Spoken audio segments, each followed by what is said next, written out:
Hello, it's Philip Taylor speaking, and this morning I'm looking at a book from Oxford University Press in the Blackstone Guide series. It's the Freedom of Information Act 2000, now in a fourth edition. It's been edited by three people, John Wadham, Kelly Harris and George Peretz. Now, there's some blurb on the back of the book there. It's a handy paperback. It's about 300 pages, good index at the back.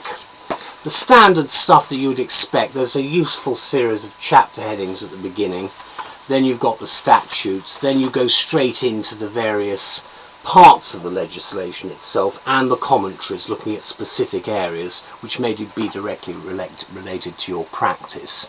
The Act itself, of course, is the Appendix 1, and as I've indicated, it's an important new addition in an area which is becoming still it's very confusing to many people, but it's still becoming an important, relevant consideration for many people in their practice, because you're trying to get information from organisations. The review title we've given this is the Freedom of Information Act 2000. Get up to speed on the latest via this outstandingly concise and accessible guide, and that's exactly what it's there for.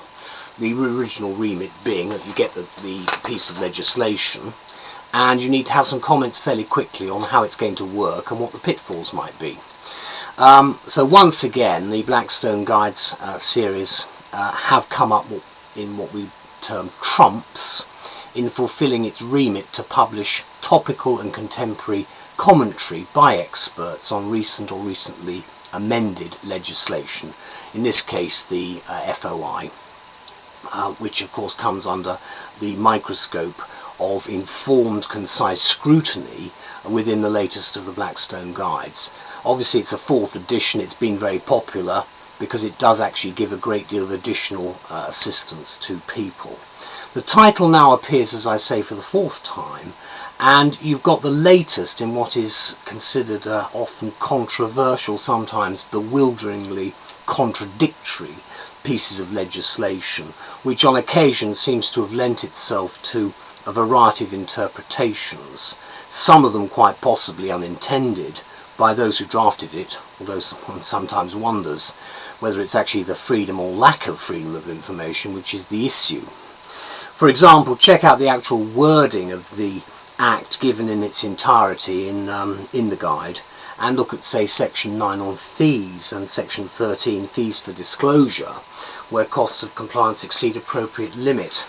And don't forget your request for information can be refused under certain provisions, i.e. Section 17. So I've indicated, and in the review we point out whether this is possibly a bit of a cash cow for some people or not, when in fact the views of many clients I get are, well, why have I got to pay for this? Surely that information should be freely available. We've given some examples in the review about the way in which the Act seems to operate sometimes, because ordinary folk find themselves having to pay, for example, for information that they often consider they have as a matter of right under the very legislation that currently exists from Parliament.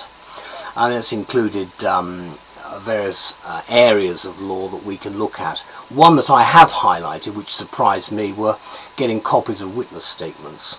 And that really did surprise me, and we've mentioned about that. Whether that's going to be altered, we don't know, but the Freedom of Information Act itself was welcomed when it came in, and therefore a lot of what we're saying points to the fact that this is the sort of guide that you do need, because FOI covers quite a large area of the sort of work you may well be asked to comment or act on. And I do think it's something you should be familiar with, bearing in mind the way we're moving within our society at the moment, and the availability and the detail and complexity of information that's around.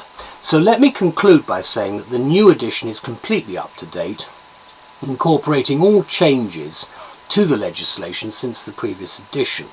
Most usefully, there are the impressive tables of cases, and you've got legislation and so forth, which you expect to see as cross-referencing. So if you're involved, therefore, in making and receiving requests for access under the Act, This book is undoubtedly required reading and an essential purchase, and I would expect that most chambers and firms will have a copy of this work somewhere, because it's something you do need to refer to. So thank you to all concerned and OUP for continuing the great tradition with the Blackstone guides. Bye bye.